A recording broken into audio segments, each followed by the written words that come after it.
Buen día, Marcos, querido, ¿cómo estás? Muy bien, Ilse, un gusto de verte. Bueno, lo interesante, como te decía antes de comenzar a grabar, comenzar el 2021 con estos aportes que vos ya sabés que Ujú. no solamente para nosotros estos diálogos, sino también para jóvenes profesionales, estudiantes de los últimos años de la carrera de psicología, que por ahí no tienen tantas posibilidades de bucear en todo lo que hace a los distintos abordajes y por otro lado esto que defendemos y queremos hacer circular, que es la posibilidad de un diálogo con Latinoamérica, ¿no? Ujú, ujú. Porque normalmente esto que por ahí hemos compartido se lee mucho de autores extranjeros o autores, en mi caso, en Argentina, de Buenos Aires, pero muy poco de manera federal y de manera latinoamericana. Entonces, bueno, esto de dar a conocer eh, los aportes en distintos lugares, le decimos a la gente que nos está viendo y escuchando que Marcos está en Bolivia, es de Bolivia, y bueno, hacemos una breve presentación. Marcos, ¿te parece, digamos, qué actualmente, digamos, a qué te Ujú. dedicas? Sabemos que, bueno, sos psicólogo con un abordaje específico, pero un breve reflejo de la actualidad de Marcos para el público que siempre se renueva. Ok, bueno, muchas gracias por la invitación, estimado Ilse. Me llamo Marcos Pérez La Madrid, soy de aquí de La Paz, Bolivia. Eh, eh, Soy psicólogo de profesión y, bueno, tengo una formación en terapia sistémica breve y también una formación en terapia sistémica familiar, acá en el Instituto Boliviano de Terapia Familiar y también en la Universidad Católica Boliviana. Ah, mm, Posteriormente, eh, ah, especialmente por mi paso de trabajar con pacientes con cáncer terminal, me ha interesado mucho profundizar mis estudios y mi práctica en lo que es la terapia breve centrada en soluciones. Y bueno, eso me ha llevado así un poco como a ir explorando el desarrollo que ha tenido este enfoque en diferentes eh, partes de Latinoamérica y del mundo. Entonces, me dedico también a recolectar, a recopilar experiencias de practicantes de Singapur, de Australia, de Nueva Zelanda, de acá de Bolivia, de nuestra región, de varios países que comparten esta inquietud también, ¿no? Entonces, esa carga también me motiva por supuesto, encontrarme o reencontrarme con, con, con nuestra gente, con la gente de nuestros países, en esas conversaciones mágicas que tenemos, donde la gente viene quizás en momentos difíciles o desafiantes a conversar con nosotros sin saber qué va a pasar. Entonces, esa experiencia es como un replantearse todo con cada persona, ¿sí? Entonces, En en eso esto que estoy. decís, Marcos, Ujú, por ahí cabe una pregunta interesante, ¿no? ¿Qué es esto ujú. de ser terapeuta? ¿No? Ajá. ¿Cómo lo Mm, vivís vos? Eh, Porque la verdad que no, no es cualquier profesión, eh, ujú, y tiene todo digamos, todas las profesiones obviamente tienen su ujú, lado significativo, pero esto que tiene que ver mucho con los sufrimientos, con lo ujú, propiamente humano, no solamente con lo humano específico del que ujú, viene, sino que se pone en juego nuestra especificidad, también nuestra humanidad, ¿no? ujú. Eh, ¿Cómo definirías vos desde tu vivencia esto del ser terapeuta y el quehacer terapeuta? Creo que en nuestra región, en mi país, el terapeuta es como el compañero de la incertidumbre. porque quizás no es una profesión tan instaurada como en otros países, como en otras regiones del mundo. Entonces, al ser el compañero de la incertidumbre, el terapeuta, muchas veces conversa con personas y estas personas no saben para qué está uno ahí. Entonces, solo sabe que tienen que conversar y listo. Entonces, muchas veces tenemos que estar en ámbitos donde no son el consultorio tradicional, donde no es la cita clásica, sino es que la gente va a conversar con nosotros, pero como te decía, no sabe exactamente de qué se trata. Después, también, un poco bueno, las diferencias, tal vez el tema de la desigualdad social está presente y es algo con lo que tenemos que lidiar. Y bueno, eso también es un acompañamiento en la incertidumbre. Muchas veces converso con personas que sé que por dedicar su tiempo en esa hora a esta conversación, quizás no van a ganar el dinero que esperarían ganar ese día y viven del día. Entonces, y eso lo hace diferente. Eso no es un momento así como de reflexión, donde uno tiene tiempo y conversa, sino que es un momento así como de trascendental en la incertidumbre. Entonces, yo pienso que los terapeutas latinoamericanos somos compañeros de la incertidumbre y ahí estamos acompañando en esta lucha por salir adelante. Y estamos dando espacio a esa voz de esas vivencias, ¿no? que tienen nuestros conciudadanos, si se puede decir. Entonces, ese es quizás el oficio que percibo que tenemos. Y en esta vivencia, ¿no? En tu experiencia personal, ¿qué lugar ocupa la formación integral o una formación en sentido amplio? Y por otro lado, ¿qué ves que fue cambiando a lo largo de este tiempo del joven iniciado al actual Marcos, digamos, como terapeuta? Creo que lo que tal vez voy notando es la importancia de reconocer los privilegios de uno.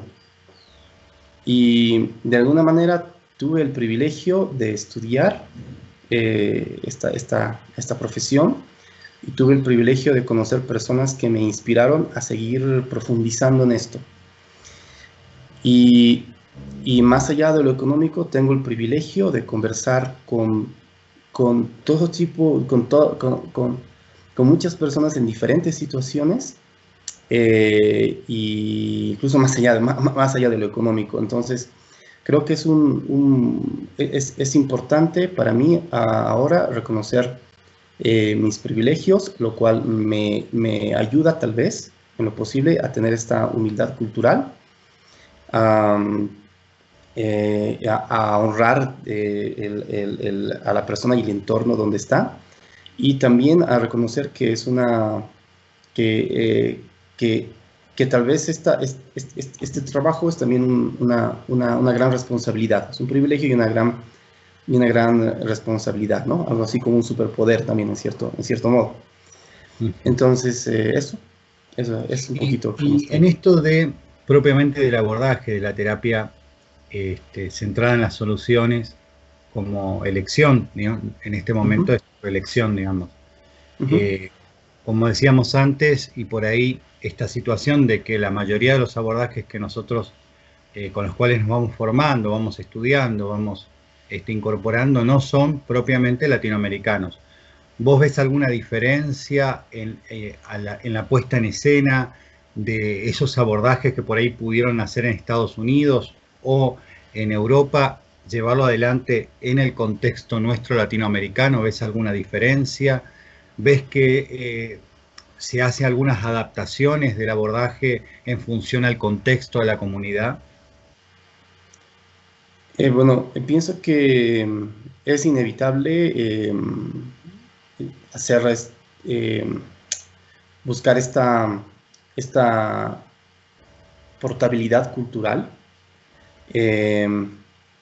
Y bueno, tenemos, pienso que hay dimensiones, es como algo, es como algo más como un microanálisis, es como decir que tenemos, bueno,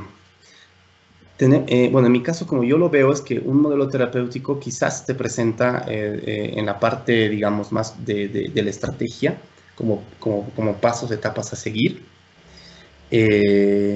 Y entre cada etapa hay como un universo infinito de detalles, que creo que eso es lo relevante en la práctica. Entonces, en este momento, lo que a mí me interesa mucho en cuanto a la portabilidad cultural son las calibraciones lingüísticas. Entonces, es como de tener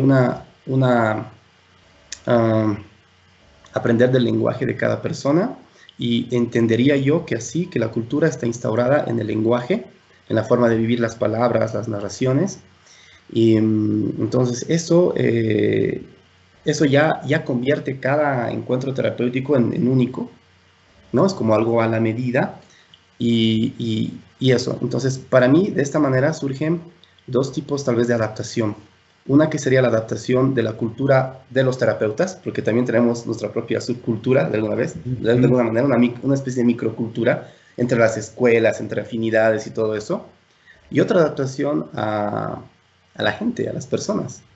Entonces, de esta manera, si lo veo así, la prioridad es la adaptación más a la cultura, por supuesto, en la que están inmersas las personas con las que conversamos. Entonces, ellos son más importantes, y mi interés es rendir homenaje a esas palabras que ellos utilizan, a ese lenguaje que está inmerso y que sostiene la cultura, ¿no? Que representa la cultura donde están, y también la excepción que ellos son en su propia cultura. Buenísimo. Claro, o sea, una palabra tan importante, digamos, para este abordaje, que es la excepción, la pregunta de la excepción, pero, digamos, esto también del respeto en el proceder, en la práctica. La cuestión ética sería, lo primero es, no solamente con lo que viene la persona, sino cómo lo transmite y cómo lo dice. La obligación ética del terapeuta es no adaptar a su idioma el dolor o el sufrimiento que relata la persona del cliente, sino al revés. En todo caso, si hace falta, un término por ahí más teológico, es abajarse para poder, digamos, estar desde ese lugar hablando, porque en este sentido lo que importa, que creo que es el punto clave en todas las terapias, es la palabra y la forma en cómo circule. Nosotros somos favorecedores de que circule esa palabra de la mejor manera posible y ser facilitadores en ese sentido, porque si por ahí le hablamos técnicamente en vez de facilitar, obturamos, ¿no? Que es importante esto que vos compartís y decís. Entonces, bueno, primero es estar atentos, respetuosos a la presencialidad de esa persona que viene y cómo lo cuenta, cómo lo dice, y de ahí seguir hablando, ¿no? Nosotros como terapeuta, en este acompañar que vos decís, que me parece importantísimo, el ligar, digamos, la práctica como el acompañar con una especificidad y con también, digamos, una caja de herramientas que cada terapeuta, por su recorrido formativo y su práctica, irá viendo cómo lo implementa en esta relación, pero siempre de una manera respetuosa. Por otro lado, en lo que hace a la actualidad, ¿no? Ya estamos viviendo este tiempo de pandemia desde el año pasado. ¿afectó tu trabajo, la relación terapéutica, el tema de la pandemia, o te pudiste adaptar rápidamente a seguir brindando el Mm, servicio? Hay gente que directamente dejó el abordaje porque no, no aceptó la cuestión de lo virtual. mm. Y creo que es una pregunta muy interesante. Tal vez el, si tomamos en cuenta el año pasado, ocurrió tal vez podríamos pensar en algunos momentos, ¿no? Quizás inicialmente, eh, ah, bueno, acá la gente estaba acostumbrándose a utilizar algunas herramientas del Internet. Entonces había esta crisis, digamos, por aprender esto y también tal vez la necesidad de buscar personas que puedan guiarles un poco, ¿no? En esto. Entonces, en ese sentido, lo que a mí un poquito me tocó con la gente que estaba, o colegas que estaban también cerca, es como que tal vez apoyarles bueno, por lo menos ayudar a tomar en cuenta esta posibilidad de hacer un trabajo online o teleterapia o telehealth, como se le llama, ¿no? Y eso era. Después hubo un momento, casi por medio año, donde se saturó todo, ¿no? Donde habían un montón de actividades y creo que también eso, bueno, estaba todo saturado, entonces la gente tenía mucha información, entonces un poco como que ahí la gente empezó como a pedir más algo presencial, ¿no? Entonces Sí. eso también era bien notorio. Como Em, que tendríamos que establecer distintos momentos dentro del año, ¿no? sí, sí. Y bueno, y pasaba eso. Después creo que por lo menos acá a fin de año bajó la frecuencia de los contagios y hubo un momento también más de como, bueno, igual por las fiestas de fin de año y todo eso, quizás como de calma. Entonces el trabajo que yo hacía eh, tendía a ser más comunitario, entonces trabajaba más con grupos por la misma, bueno, por el mismo proyecto de la universidad, donde trabajo con comunidades. Entonces, más que todo, ah, digamos, mis habilidades terapéuticas las dirigía a que se compartan relatos de supervivencia, ¿no? Y que Claro. se pueda, bueno, a generar estas redes de apoyo, digamos, hasta cierto punto preventivas y todo eso. Entonces, el trabajo comunitario era como que yo sentía que tenía más demanda. Ujú. Entonces, bueno, ahora siento que hay otra vez esta demanda por la terapia, por la psicoterapia, por la teleterapia, este, y está inmerso también el tema de la incertidumbre por las vacunas también, ¿no? Un poco eso. Y también el tema laboral está muy presente porque, bueno, empezamos un nuevo año, hay nuevos contratos, hay muchos despidos también. Entonces eso ha hecho que también la gente muchas veces no se anime a, a tener, digamos, psicoterapia por el factor económico, ¿no? Y obviamente vamos buscando diferentes mecanismos para seguir en esto, ¿no? Para brindar esta ayuda, este acompañamiento a las personas, desde las instituciones, de manera también, digamos, privada, pero con muchas alternativas y todo eso, ¿no? Pero eso también siento que ha influido mucho. Pero también lo que voy notando es de que se han creado muchos grupos de apoyo Ujú. en WhatsApp, en Facebook, entonces tal vez les podríamos considerar grupos de autoayuda, ¿no? Donde a veces me invitan para que dé una especie de asesoría, una especie de Mm. taller, pero el grupo es autónomo, entonces ellos mismos tienen su Claro. propia forma de apoyarse y eso también es muy interesante, sobre todo en los barrios, ¿no? Hay barrios donde la gente se está apoyando desde temas de salud, educación con los chicos y todo eso. Claro, aparece esta cuestión de la cooperación y de usar los medios, sí. Pero también es claro, de acuerdo a lo que decís, que también estamos viviendo acá esta cuestión de la diferencia, ¿no?, económica, cómo tiene una diferencia también a la hora de elegir la salud en un sentido amplio. Sí. Mucha gente elige necesariamente por una cuestión vital primero comer. Exactamente. Entonces, en esto hay que ser claro que también este tiempo de pandemia ha marcado claramente diferencias de poder adquisitivo, y que en ese poder adquisitivo, con lo que uno cuenta, una de las cosas que desestima en muchos casos es la salud, y en lo que hace, digamos, a una escala, nosotros como terapeutas no estamos cerca, digamos, de esa elección. Por ahí, en lo inmediato, más eligen un médico clínico para algo general, y lo mismo pasa cuando uno tiene niños, ¿no? Pareciera como que esa es la dinámica que se instala. Y en esto de asesoría, ¿te han convocado como para reflexionar sobre desde este abordaje que es tan rico, digamos, como aporte para la parte educativa, para algún colegio, alguna institución educativa, en el plano de repensarse como servicio en la cuestión del aprendizaje en realidad virtual? Sí, es un reto para las escuelas, ¿no?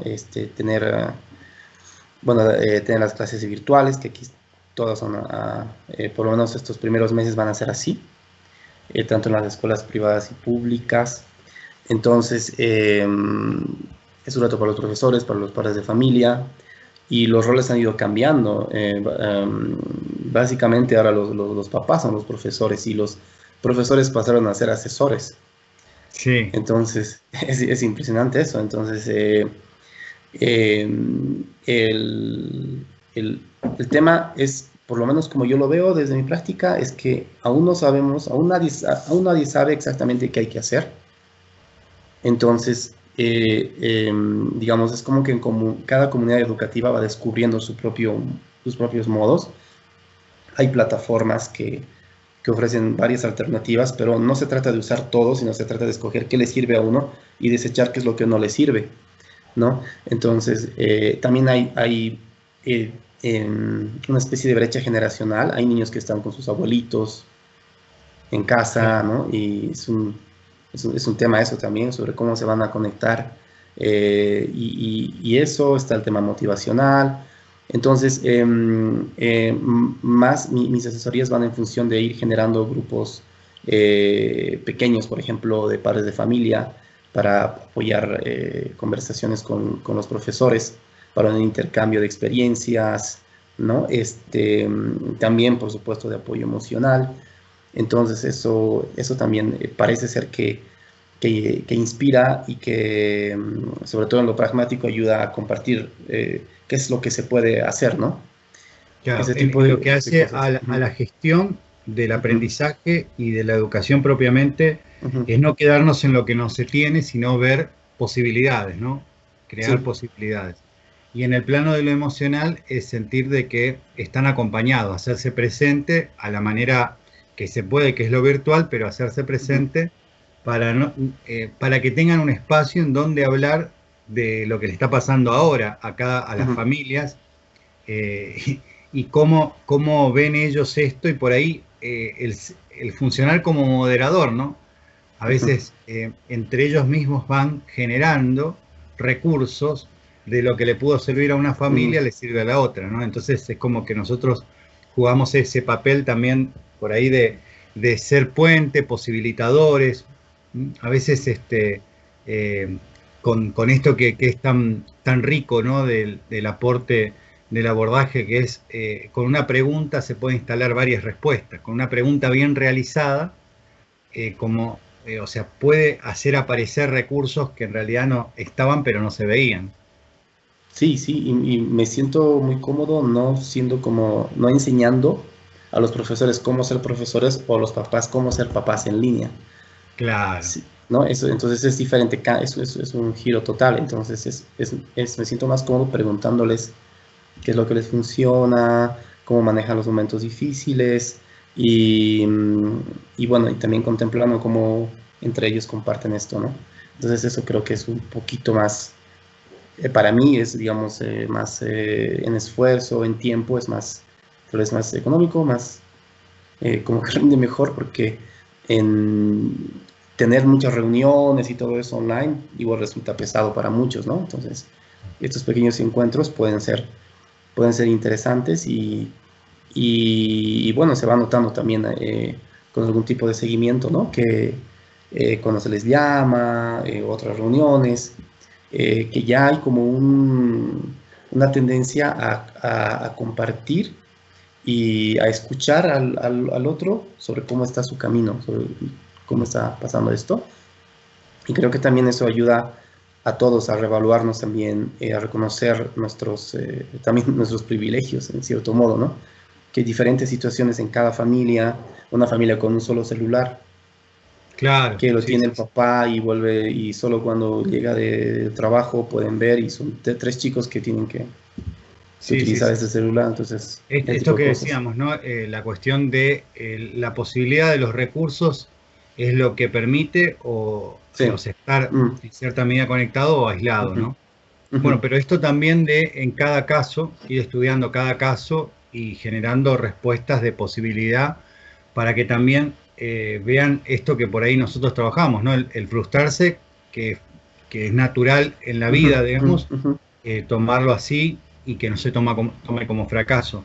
En esto ujú. de acompañar, digamos, en este tiempo, obviamente que aparece el poder, además de esto que decíamos de la importancia del lenguaje de la palabra, cómo la trae la persona del paciente o del consultante, también el hecho de cómo está nombrando la situación, ¿no? Que eso es un poco lo que también ayudamos a poder sacarle el peso negativo a cómo se nombra la situación y poder decirlo de otra manera, cómo también ayuda a poder adaptarse y seguir adelante Ujú. en las situaciones bueno, que estamos viviendo, digamos, que ya son situaciones de pérdida, de muerte, de seres queridos, también estás acompañando a estos grupos, así que, porque está la cuestión de la muerte que siempre estuvo, pero también está el hecho de que hoy no se puede despedir, hacer el ritual Ujú, de ujú, la despedida como en otros tiempos que no,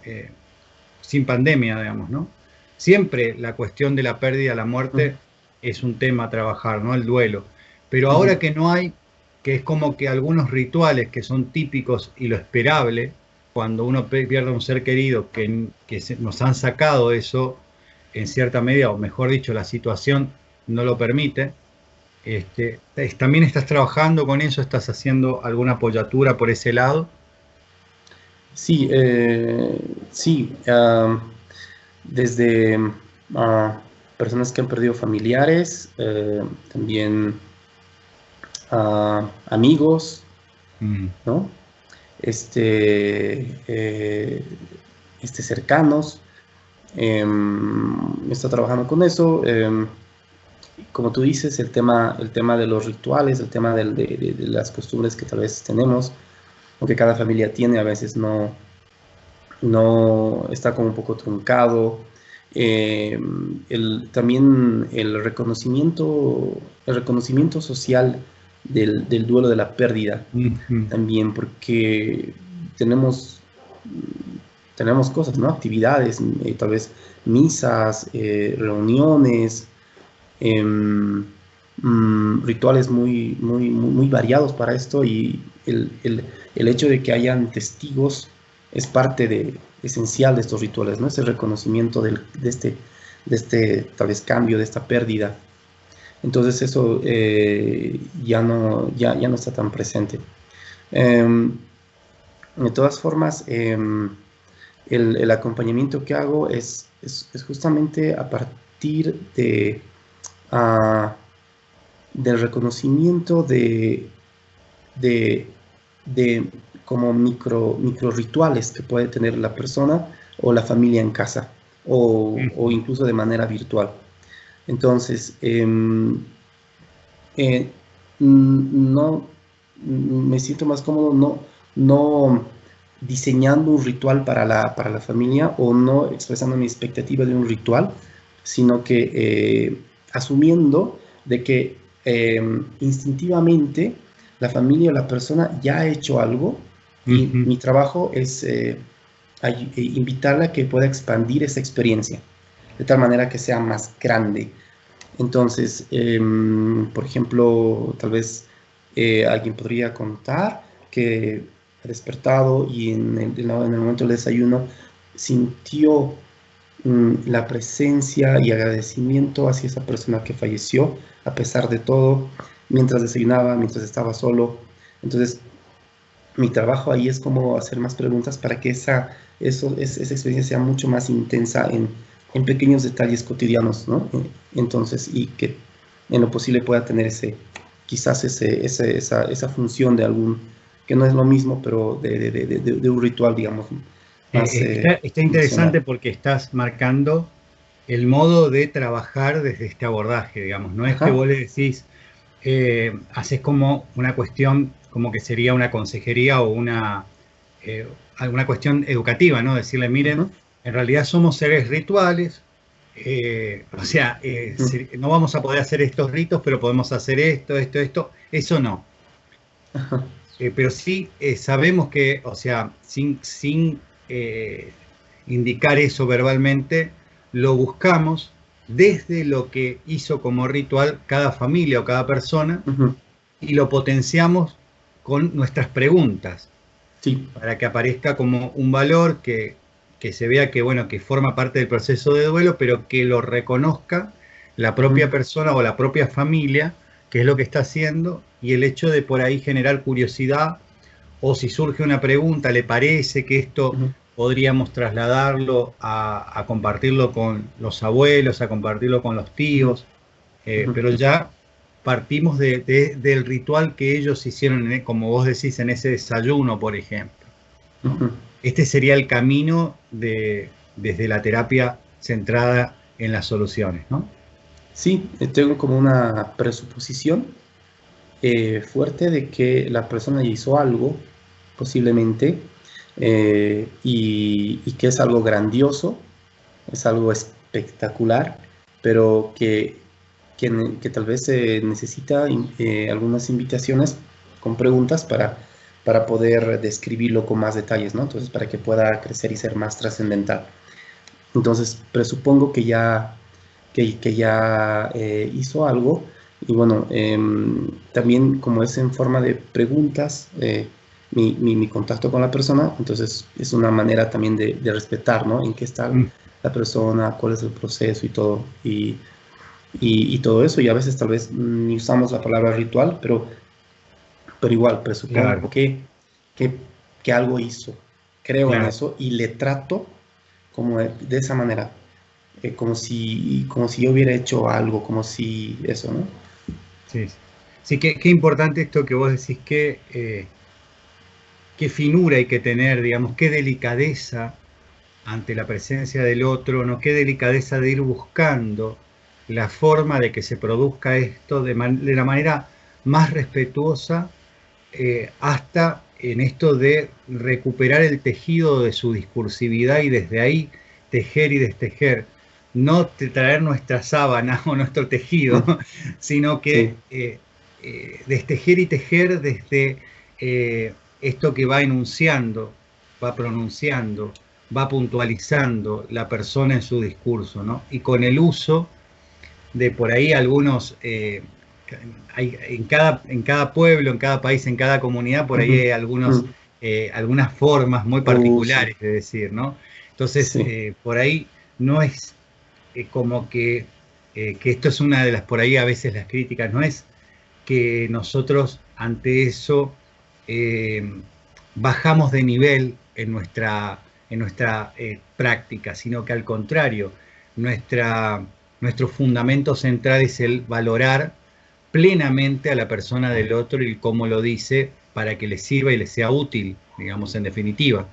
Pero siempre el respeto está prioritariamente en la forma de decir y cómo lo vive y lo siente esta persona, de tratar de involucrarnos en eso, que en la misma teoría. Sí, sí, creo que sí, porque es algo muy pragmático, entonces no, sobre todo creo en momentos así, eh, es importante tal vez, o así lo veo, que seamos muy olvidables.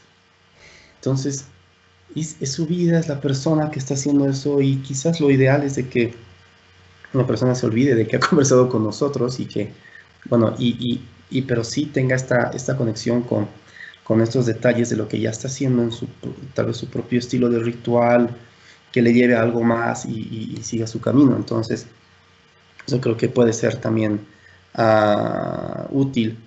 eh, Porque tal vez otra alternativa podría ser nosotros asesorar en un ritual, que igual me parece que es algo válido, muy interesante, ¿no? Pero ahí tenemos una presencia. Bueno, tal vez tal vez abrirnos de esta manera así, de no ser tan protagonistas, nos permite también conectarnos con esta riqueza cultural que tenemos, porque los mismos clientes van también relatando desde su entorno, qué es lo que tal vez ya han ido haciendo, desde pequeños detalles, o qué les inspira esta conversación a continuar haciendo, ¿no? Entonces, eso también es muy intenso, ¿no? Esta diversidad cultural que tenemos y en cuanto a los rituales, ¿no? De transición, de duelo y eso. Sí, además esto que vos por ahí decís es Estimado, el proceso humano del propio terapeuta, ¿no? La madurez del terapeuta, el convencimiento de lo que está haciendo y cómo lo está haciendo. Sí, tuvimos un pequeño cortecito, pero qué interesante esto de lo que decías, me pareció ser olvidables, ¿no? El terapeuta, yo te decía qué importante que es en el proceso humano del terapeuta la madurez, eh, el sentido, el tener claro el sentido de su servicio por encima de él mismo, digamos, ¿no?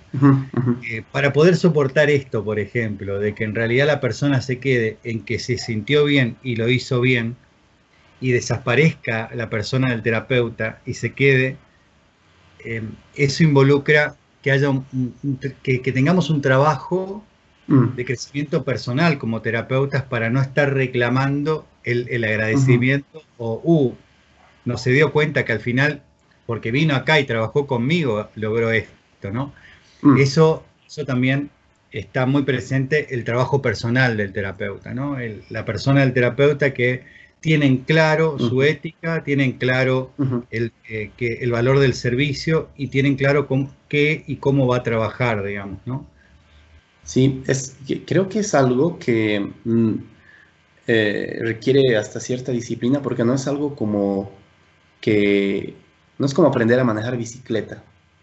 Entonces requiere que estés como reflexionando, conversando con colegas, que estés eh, quizás actualizándote, pero también, bueno, es una cosa que requiere mucha disciplina y es como que, digamos, tal vez relatos como este, donde una persona te dice, después de un tiempo, en algún tipo de seguimiento o algo así, algún cliente, alguna persona te dice, mira, yo creo, yo salí adelante, yo encontré una manera de hacer las cosas, no sé, algo así, que te diga eso, y no, pero, o sea, tú no fue por ti, pero sí me ayudó en ese momento a que yo, bueno, encuentre lo que tenía que hacer y, bueno, era un momento muy difícil, no sabía qué hacer y te agradezco, estabas ahí, ¿no? Entonces, ahí hizo una diferencia eso, pero que la persona tenga este sentido de agencia, ¿no? De eso es como, es algo mágico, es como, wow, de eso se trata. Para esto me inscribí a psicología o algo así, o sea, Claro. esto es, ¿no? Bueno, por lo menos así es como Y de lo veo. cómo comenzaste, me parece que recuperamos para cerrar ahí, cerrar Ujú. porque me parece importante, es el lugar, decías vos, de la incertidumbre que está tan presente en esta vivencia actual que estamos teniendo, ¿no? Sí. Lo mejor que le puede pasar al terapeuta como alguien que está desde las ciencias de la vida misma, es conectarse más con la incertidumbre que con la seguridad. Ujú. Porque si se conforma y está demasiado tranquilo, es muy preocupante lo que está brindando como servicio, porque me parecía que ahí, me parece, ¿no?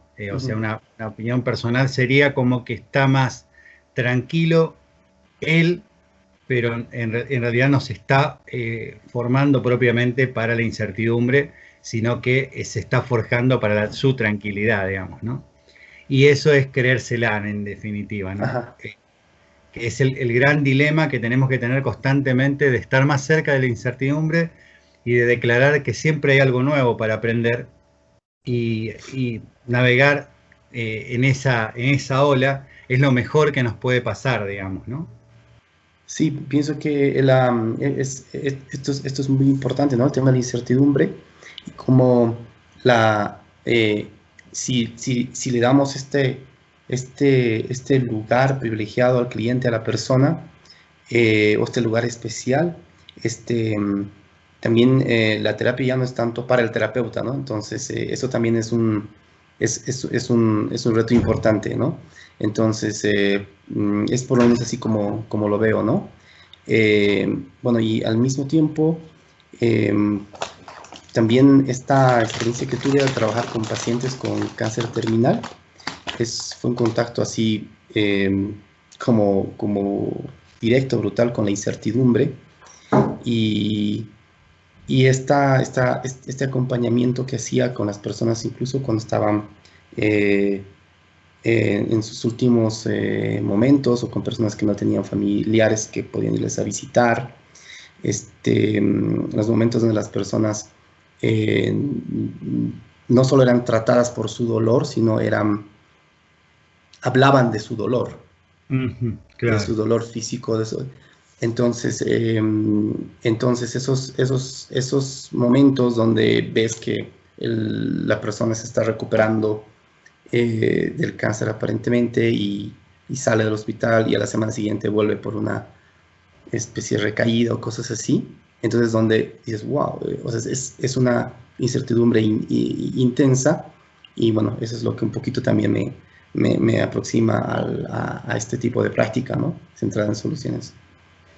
Bueno, Marco, seguimos en contacto. Te agradezco. Me parecía importante comenzar el año con Uh -huh. estas entrevistas para, obviamente, seguir en el transcurso del año. Seguro que te voy a pedir algún aporte sobre el abordaje de la terapia centrada en soluciones para esta comunidad nueva que se va a armar de aprendizaje este año justamente te comentaba, en clínica en psicoterapias, así que seguro vas a estar invitado. Y bueno, y seguimos difundiendo lo que es, digamos, el abordaje en Latinoamérica a través de los distintos países hermanos, a través de esta fraternidad que fuimos armando en el transcurso de estos años. Un abrazo virtual y espiritual, que sigas bien vos y tu familia. Oh, igualmente, muchas gracias, Ilse, por este espacio, para poder conversar. Como siempre te digo, me da la sensación de que te conozco de mucho tiempo y, y siento esta conexión, aunque estemos relativamente lejos. Te siento muy presente y te tengo mucho cariño, mucha estima. Te deseo también lo mejor, que estén todos bien en casa y hasta nuestro próximo encuentro, querido Ilse. Nos vemos. Un abrazo grande. Un abrazo grande, querido Ilse.